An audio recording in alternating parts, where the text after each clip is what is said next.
Raiders moved on from Geno today. I think he should go to the Jets, but we'll save that conversation. Are you serious? Yeah, of course. I think it'd be great. No way. All right. Are they ready to make a move on Maxx Crosby, too? Diana Rossini reporting that the Cowboys, and get ready, Brou, the Ravens are the teams to watch. We're going to start with Danny here because I think he's going to save some time for you to talk 10 minutes about your Ravens defenses in their DNA. What team is a better fit? I will cede my time for Brou to have the Ravens part of this. It can't be the Cowboys. Why? I don't know. I remember being on the air with you guys a few months ago at this exact time when we broke into whatever we were doing to talk about the Cowboys trading away Micah Parsons to then turn around one football season later. A little weird. A lot weird. A little weird. I hear you, but Brou. should they just, they made a mistake. But are they supposed to just, we can't, you got to fix it. If you can get Maxx Crosby, that presumably would fix it. You don't think they should fix it just to save a little, stop making looking like they got egg on their face? I would like to think that you have a plan. And that you they clearly don't. Okay, or well, didn't have a plan. I come from the belief of you should have an organizational plan. And if you have a 25-year-old edge rusher who you trade away for a bunch of draft picks, it doesn't strike me as terribly logical to one season later take a bunch of draft picks and trade them for a 29-year-old edge rusher who is injured and worse than Micah Parsons, as great as Maxx Crosby is. That being said, and I know it's we'll stick with Dallas. Dallas made a mistake. The Mavericks, trading away Luka. Yeah. And then a new regime got in there and they said, got lucky, though. Well, no, it's outside of Cooper Flag, but then they were trying to make amends for the bad trade. But they also had new management.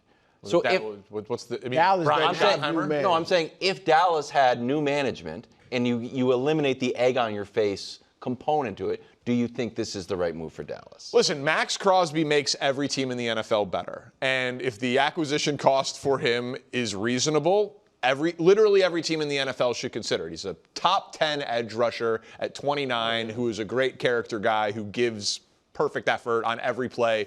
Doesn't ever come off. He's not like a specialist, he plays all three downs. Right. He is what you would want. He is what Dallas needs, but he is also what Chicago needs and what Baltimore needs and what Washington needs. He's what a lot of team needs.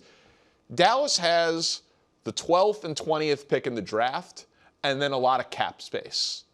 You can use those things to select players and spend money in free agency. I don't think you need to go all in for a player like Maxx Crosby when you just had that guy there already. It just makes sense. It seems it would be very reckless, and maybe I should be able to all right, it's a sunk cost. You made a mistake with Micah. Right. I can't. Maybe I should be able to, but I think. But should they just don't have a great edge rusher unless you draft him for the next several years? Or sign Trey Hendrickson and just spend money on it and allocate your resources. They have so more. You don't want them to trade. That's what. Yeah, because you're trading multiple picks, and it's the most expensive way to acquire talent. Right. And you could have just paid Micah. You chose not to. Yeah. So then if you turn around and basically call it 90 cents on the dollar, 80 cents on the dollar of what it would cost to get Crosby, of what it costs to get Micah, for a lesser version of Micah, it's just, we make fun of how the Bengals do business. That would be insane. It would look, but I just think, though, like you brought up the sunk cost, you made a terrible mistake. But you can't keep punishing yourself and your fan base over the next 5 years because you don't want to admit publicly you made this mistake. And Trey, look, I think Trey is going to go somewhere and play well, but I don't think he's in the Maxx Crosby class. I know he's got all the sacks over the last few years. Last year he was a bit down. Maybe that was just he missed training camp and all that, but I don't think he's Maxx Crosby. So, but he's how much worse is he? And you don't have to give up a first and a second no, that player. Part is right. So the difference between Trey Hendrickson and Maxx Crosby hopefully is made up for with the draft picks. With what you trade for Maxx Crosby, you're Dallas, you're giving up the 20th pick in the draft, right? At a minimum. hopefully you hit on the 20th pick in the draft. Dallas has been good at drafting. That player makes an impact. Like it's not an efficient way to go get talent, and I couldn't sign off on it for that team in particular. Well, it doesn't matter because he should go to the Ravens. There we go. I'm looking at it from Maxx Crosby's perspective. Let's say these two teams, you mentioned a few others, but they won it. If I'm Maxx Crosby, I'm like, he's a Raven. All right? What? I thought he was a Raider with the old Raiders when they actually were good and tough and all that, but he is a Raven. I mean, Ray Lewis, and I know they're different positions, but I'm just saying, like, that defensive, game wrecker. The aggressiveness, the rebellious persona. He's a Raven, all right? It is a better chance of winning a Super Bowl. I'm comparing it to the Cowboys. Sure. All right? It's a better culture. All right? Like, they're a football franchise. The Cowboys are a reality show, a soap opera in a football setting. All right? Now, he was shining that. He'd get a lot of love and a lot of publicity and all that, and the team would probably be good. But if you want to go to a football franchise where it's about football, it's about winning, I think Baltimore is definitely the place to be. I think he's already got some good defensive players with him. We know their problems early last season defensively. Mm-hmm. Late in the season, second half of the season, really, they played good defensively without any pass rush whatsoever. They were near the bottom of the league in that. You put Crosby in there, get a pass rush, and now the other pass rushers improved too because he's getting so much attention. Your defensive backfield gets better. Like, I just think it makes tons of sense, and they obviously are right there on the cusp of being able to win the Super Bowl. So, yes, Max, put on the purple, baby. Put on the purple. Let me show you one more thing, Danny, to see if you like this and if it makes you think, that's a fit for the Cowboys, or maybe they don't need Maxx Crosby. So get this. Last year, the Cowboys only had 35 sacks. They were 22nd in the NFL. But they had 89 QB hurries, most in the NFL.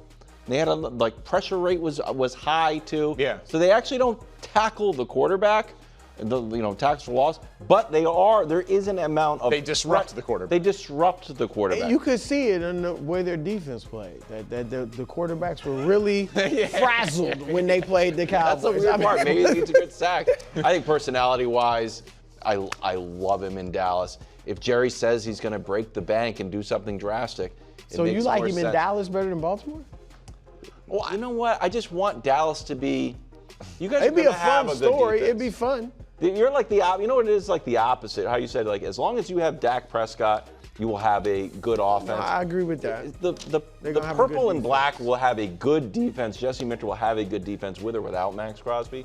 So I would like to see Dallas. You know what else I'll say about Crosby in Baltimore? Yeah. I'm not totally convinced, as much as I love the Ravens, that they're over the Chiefs thing. Chiefs clearly have been in their head. This is a great take. They aren't in his head. It's a great take. Even though he doesn't beat them. I was going to say, the Raiders. not in his head, he doesn't beat them. But he is not intimidated by the Chiefs. You know what I mean? Sure. Yep. And if he goes to play Kansas City with a team like Baltimore that obviously is a good team, I think he can help that locker room. If there's any remnant of, the Chiefs' mystique in there, I think he can help eliminate it. I guess I'm just a little surprised, if you were going to make a huge swing, one big move for Baltimore in the S-Bob culture, offense or defense, I guess I would have thought that you would have said offense. Receiver? Yeah, receiver. Be sure you bring back Linderbaum. Protect Lamar. Linderbaum. I would definitely want Linderbaum back. Well, so I'm just saying. But I think look, obviously they don't have a fantastic number one, but I think their receiving core is good enough. I wouldn't mind improving it. But I think it's good enough. That's not their problem. I mean, their problem has just been they haven't shown up in these bigger games, playoff games. Let's turn our attention to the NBA. It's time for the most delicious segment in all of sports, the debut of Danny's title pie. We did not get a pie. We're going to get right to the segment. Sorry, it's still a delicious segment. All right, still delicious without pie. You'll have to figure that one out. This first slice of pie, it might be too big. Coming in at 1%. the Los Angeles Lakers. So why? Because Luka, LeBron, and Reeves have not played that much together this year. And when they have post All-Star break, at times it has looked impressive. At times. No, again, it's 1%. It's the smallest. It's the smallest slice of the pie. It's probably the last week and maybe the only week that I get a chance to do it. Okay. But like, I'm not going to eliminate them. But this is as close to elimination as I can possibly have. So That's a bigger slice than Nick gave him, by the way. Right. I went back and looked at it. He had him at 0.5% with the Clippers. Spoiler alert: fewer slices on my pie than Nick's pie. Coming in at 2%, the Houston Rockets. They're a little too similar to last year's team. I would have expected them to look different in terms of how they look on the offensive side. They're still the best rebounding team in the sport by far. They're the third best defensive team in the sport by far. Şengün is great. KD can get you a bucket. But it's just, in the West, their ceiling does not seem to be as high as the other teams around them. That's one game, but they lost last night, a game that they shouldn't have lost to Warriors without Steph. Yeah, it's just I agree ridiculous. with you, Danny, on them. They're just not as impressive as you expected. Right. So, but it feels like there's another level they should be able to get to offensively that they just haven't cracked that piece of it yet. So I want to give them the possibility in the next 20 games that it can get there, but it hasn't happened in the first 75% of the season. I said the Lakers one was too high. In a week, this one might feel too low. 3% for the Minnesota Timberwolves. The vibes are incredible. There was just a great article on The Athletic that came out about how Anthony Edwards is loving the MVP chants and the camaraderie in the locker room and everything that's going on with this team and how they've come together. Back-to-back Western Conference Finals appearances, 18 playoff wins over the last 2 seasons. They play their best ball in the postseason. Yep. The teams that I just have as like good but not upper echelon, I have to downgrade a little bit on the pie because of the path that they would have to go through in the West. Like if Minnesota was in the East, they'd be the favorite. Yes. So I really like Minnesota, but I just think that the path that they likely will have to go through for seeding is they could be in the 4-5 matchup against Denver in round 1 to have to play Oklahoma City in round 2. It's just very, very difficult right there. First Eastern Conference team on title pie is the Detroit Pistons. I love Cade Cunningham. I love where he is on Brou's ballot. I think they are the try-hard Pistons. They play really hard. They played hard in the All-Star game. But we see a team every year that's young, that plays the regular season with a playoff level of intensity. And then when the playoffs start and everybody else plays with a playoff intensity, there's not another gear for them to get to. And it kind of levels the playing field. So like they have got the most wins in the Eastern Conference, but I don't think they're actually the best team in the Eastern Conference. I think Cade, he's amazing. He's could be first team All-NBA, probably will be, but he needs a running mate. His percentage of offense generated of points and assists, it's just too high. It's just too much for one guy to carry the load for a team to actually win 4 playoff rounds. 6% for the New York Knicks. And this is higher than I would have expected. And their defense has been really good for a reasonable period of time. And Karl Anthony Towns, I promise I'm watching the games, you are playing hard. Like I genuinely respect how hard he is playing right now on the defensive end of the court. Maybe this is scar tissue. I need to see it in the postseason to believe that this team can actually be an even above average defensive team with Brunson and Cat playing as many minutes as they do. Because in the playoffs, that just has not been the case. In the regular season, for a stretch, it has been. I have serious questions about their ability to do that in the playoffs. They're also 4-5 this year against the Pistons, Cavs, and Celtics. On behalf of Ramsey? Yeah. They didn't get eliminated in the first round last year. Yeah. Like, what do you need to see? I mean, but they fired a coach after making the Eastern Conference Finals. I'm trying to hold them to the standard of the only successful season for the Knicks this year is making it to the finals. It's the only way this season was a success, when you make it to the Eastern Conference Finals and fire Tibbs. No, that's true. So if they make it, they should win a first round playoff series. Yeah, but but I mean, lucky bounces, ball went 20 feet in the air and went through the hoop. No, that was a hell of a shot. Thibodeau's fault. It was not Thibodeau's fault. It was not. Next team, also in the Eastern Conference, the Boston Celtics, coming in at 7%. You've reached the finals, at least the Eastern Conference Finals, 6 of the last 9 seasons. Jaylen Brown, top 5 MVP guy, second in the league in usage. Their defense is 6th best in the NBA right now. I do wonder what hit that takes, if any, with Tatum coming back. Tatum has led them in shot at field goal attempts the last 6 years. I wonder what happens there with Brown coming back. They'll probably figure it out. You have to bring Tatum back. He obviously represents the highest possible ceiling, but until I see this team this year, I do have one Eastern Conference team in front of them, and that is my Cleveland Cavaliers.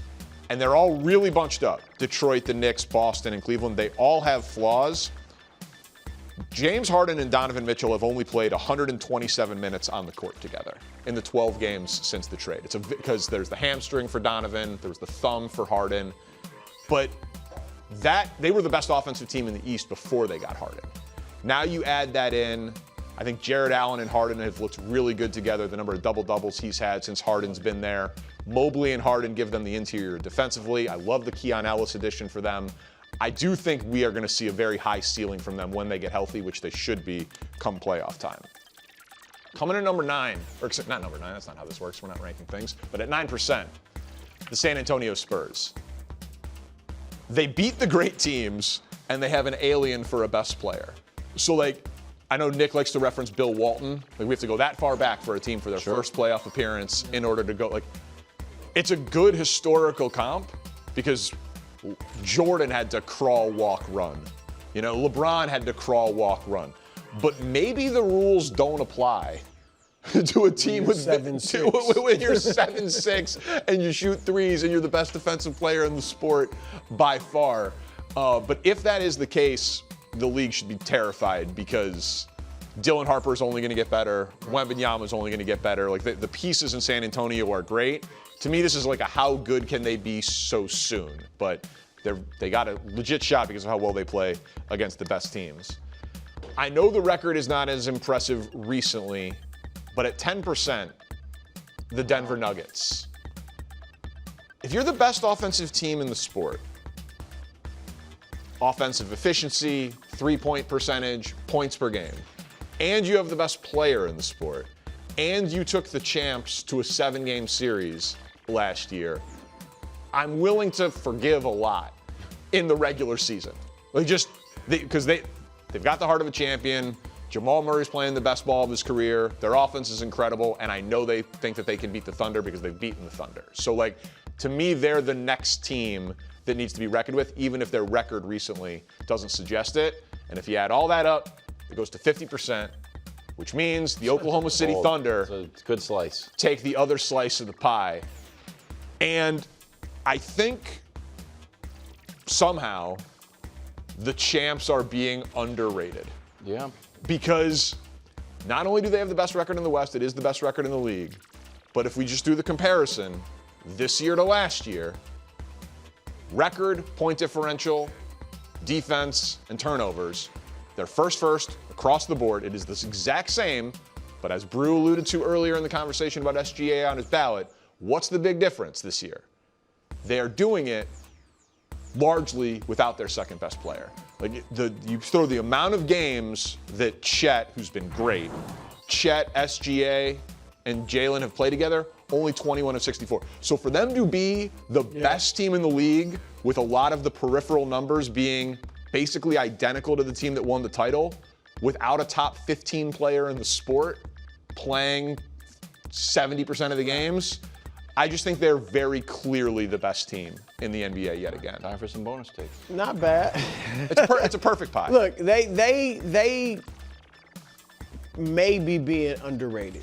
I think the reason they're being underrated, if indeed that's how you want to term it, is because of what the Spurs did to them. I agree with that. And I'm not even saying I would pick the Spurs over them in a series yet. I don't know where I go because I've seen a team dominate one in the regular season and then lose in the playoffs. But that's what woke everybody's eyes up because before that, we felt like it's a done deal. Yeah.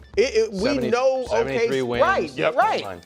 And the fact that the Spurs not only beat them once and then twice, but 4 times out of 5, those last 3 games at least, OKC was like, no, we are not getting beaten by them. And they lost 2 of those games. So that's the thing. But look, OKC is certainly the favorite.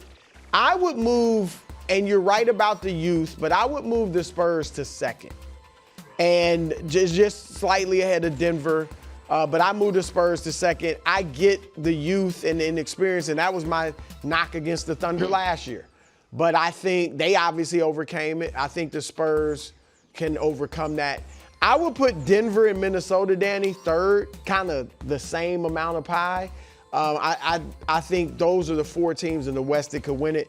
And then my East right now, my Eastern order is Detroit, New York, Boston, and then your Cavs. I agree that they're all close, but so the that's Cavs, the exact inverse of mine. Yes. I'm Cleveland. Yeah, So you flip my just East order. flip those. Okay. And look, the Cavs, Harden, we all know about his playoff struggles, but he's also had some good moments. He's also been this close to getting over that hump. And maybe in the East, which we know is easier, maybe they can do it. He had his chance with Durant, though. Now, there's no Giannis right now. Correct. There's no Giannis in his way, and that's who beat him. But Harden is in his way. Well, no, and that's why I got them 4th. I'm just saying there's a chance. But, yeah, I got them 4th in the East. Danny's giving some sass to San Antonio. I liked it. That was good. You co-signed that one? Yeah, you didn't like that one? That was Christina. Good job, Christina. That was excellent. Oh, let's apply the eye test. That graphic. It's like a combination of Dr. Danny and someone with a magnifying glass. Because doctors don't really have magnifying. Nailed it. You know, yeah. I should stick to the script, but there's no fun in that. Everyone knows I see the league clearly. Window opens for free agency next week. So let's see who is going to make the biggest impact in the NFL. The guys are changing teams to the bottom row. This is kind of a fun one. John Franklin Myers from Denver, Devin Lloyd, Kenneth Walker, and Odafe Oweh. So across the board here, John Franklin Myers, I think, is going to get $22 million a year. It's deserving. He's a plug-and-play immediate impact. He's played 114 games since he entered the league, 34 games over the last 2 seasons at starts for the Broncos, 3-down player, 14.5 sacks, pressure up the middle, in his prime, a position that you can play very effectively into your early to even mid-30s if you stay healthy. Yes, he's sir. been healthy. I think he's about to get He was a great Jet, too. I think he'd be a great everybody, but he'd get a massive contract. Super Bowl MVP, Kenneth Walker, he had 1,000 yards rushing last year, only with 13 carries. 13 carries per game, 24th in the NFL. Like, he goes to a team that gets more volume. We saw what he was able to do in the Super Bowl. Big impact guy there. Giants. Oweh had 3 sacks and 2 forced fumbles in the playoff game. Yeah, he was sneaky good at the play. For the Chargers. Well, what was crazy about him was, it's like, man, you got all the traits in Baltimore, and then you get traded to the Chargers, right, and then you ball out. I wonder if he goes back to Baltimore now that Minter's there. I don't know, maybe just a soft prediction. They need edge help. So the next line here, speaking of an edge rusher, Jalen Phillips Love him. makes an appearance, Alec Pierce, and Malik Willis. Jalen Phillips, everyone knows what he can do. Alec Pierce, if he becomes a number 1, which he will when he gets paid this offseason, 21 yards per catch, most in the NFL, by over 4 yards per catch. Like, he is a real deep threat. So when he starts running and getting a more higher volume of targets and he's going to get paid, I'm very interested to see what he could put out. He's a big play guy. And then Malik Willis, he is going to get an opportunity to start. He's going to get paid like a starter, and it's going to be fascinating to see, does he get to go to a good team, or does he go to a bad team? Because if he goes to a bad team because they give him the most money, I'll understand it. It's his opportunity to get paid. Yeah. But I do wonder, if he can find his way to Atlanta or find his way to Minnesota, and how much is a good team going to invest in him? Because when he's had action with the Packers, it's been very impressive. As we go to the next row of the eye test, free agents that are going to make the biggest impact, Kyler Murray and Trey Hendrickson. I think Kyler Murray's going to be a Viking. I just think it makes way too much. You've been pounding that drum. I'm not the only one. I just think if they're moving on from J.J. McCarthy and this guy is there and he is more physically talented than Sam Darnold or Kirk Cousins, and it's the McVay system with Jefferson, with Brian Flores back to run that defense. Like, I think it makes too much sense for them not to do it, given that they don't have to pay him anything. Like, Arizona's footing the whole bill. So if in that situation, I think he's going to make a massive impact. And Hendrickson, like, yeah, he didn't have his best year. But he's tough. He had 4 sacks in 7 games last year, 35 sacks combined the 2 years before that. And he gets to finally be a mercenary. Yeah. He can keep signing 1-year deals if he wants to. Just go to the best team, be a pass rush specialist, get paid. He'll probably try to sign a multi-year deal, but, like, I really want to see him on a great team. And then, Willie, I think you'll respect this because I'm going interior offensive lineman, the center, Tyler Linderbaum. Baltimore wants him back. The Chargers, we can cross them off because of who they just signed out of Washington. My Bears are going to be desperately need him. They're going to be interested. I think Detroit's going to be interested. I think a bunch of teams with He's not going back to Baltimore. You don't think so? The price is like he's going to make the bag either with your Bears or Detroit Lions. But I think 6 other teams. Like, he's a 3-time Pro Bowler. He's missed 2 games in 4 years. He's allowed 10 sacks in 66 games. He's a dog now. He's 25 years old. Like, if you've got a 3-time Pro Bowl captain of an offensive line center who doesn't give up sacks and is a beast in the run game, like, basically every team in the league is going to offer this guy $20 million a year or more. Like, right. So he's going to have a lot of good options. But this is, as far as your Bears, I know priorities are, let's go get an edge rusher. He jumps me. Like, he jumps that. Like, really? I think he passed. Like, you got to think about it. You, like, Dolman gone, right? On top of that, you move Tooney to left tackle. Well, they don't want to do that. Like, but it's a necessity. They have to at this point. We'll see. So if you get him, it solidifies the offensive line, and he's that offensive line was the engine that drove that Chicago Bears offense. Can I give my take? Please, yeah. Malik Willis, you have to drop him one. Drop him? You think I'm too bullish on Malik Willis? Way too bullish. Wow. Can I show you a graphic? Please. This is who Malik Willis is. Like, that's his resume. You talk about 6 career starts in 4 games, 1 start, 35 total passes, and he's dealing with a shoulder injury. He dealt with it in the Baltimore game. Like, you're going to give this man starter money, and that's his resume? Like, I think you hurt yourself seriously if you think he's going to be your golden goose with another team. I think, listen, he's not going to get a 5-year, $200 million deal. Like, people are talking about $30 million for this guy. Well, yeah, but that's what Geno Smith got. That's what Justin Fields got. Like, he's not. But Geno had a resume. Like, Geno had played enough, showed you who he is. Nobody knows who Malik Willis is. The reason why he left Tennessee because he didn't want to throw the ball. But when he got with Matt LaFleur in Green Bay, his 3 starts with the Packers, his passer rating was 132, and he had 6 touchdowns. Like, those 6 touchdowns came in the 3 starts in Green Bay. So he won. No, so someone is going to give him a chance. The game against Baltimore, he snuck up on him. I don't think they believed he was going to be what he was that year. Thanks for watching. Subscribe here to get more from the show and to check out clips from other shows on FS1.